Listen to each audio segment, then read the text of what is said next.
Cricket से जुड़ी तमाम खबरें, वर्ल्ड रिकॉर्ड, आईसीसी रैंकिंग और आने वाली सीरीज के शेड्यूल से बाखबर रहने के लिए सब्सक्राइब करें बी ऑफिशियल चैनल को और दबाएं बेल के बटन को ताकि आप हमारी लेटेस्ट वीडियो सबसे पहले देख सकें।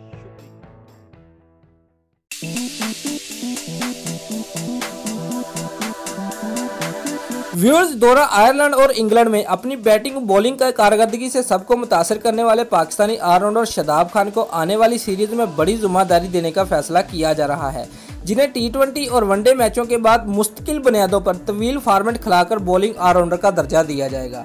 व्यूअर्स, पाकिस्तान क्रिकेट टीम के हेड कोच मिकी आर्थर की ख्वाहिश है कि ऑस्ट्रेलिया और न्यूजीलैंड के खिलाफ मुत्तहिदा अरब अमारात में होने वाली टेस्ट सीरीज में पाकिस्तान 2 लेग स्पिनर यासिर शाह और मुसलसल 3 टेस्ट निस्फ सेंचुरियां बनाने वाले शादाब खान के साथ मैदान में उतरे।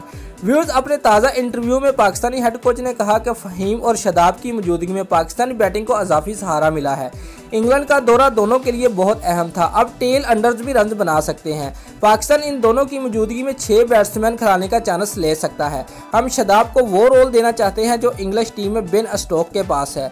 हमारा ख्याल है कि स्पिन विकेटों पर यासिर शाह और शादाब खान खेले, तीसरी स्पिनर का किरदार हारिस सोहेल निभाए, जबकि पाकिस्तानी टीम में 3 फास्ट बॉलर भी शामिल किए जा सकते हैं। शादाब खान से तवक्कुआत ज्यादा है। इंग्लैंड में इसने अच्छी बॉलिंग की, हर टूर मैच के बाद एम्पायर बॉलर बन रहा है। शादाब को अपनी बॉलिंग स्पीड तब्दील करना होगी। दोस्तों, अगर आपको हमारी ये वीडियो पसंद आई है तो लाइक और कमेंट लाजमी करें और हमारे चैनल को सब्सक्राइब करना मत भूलिए। शुक्रिया।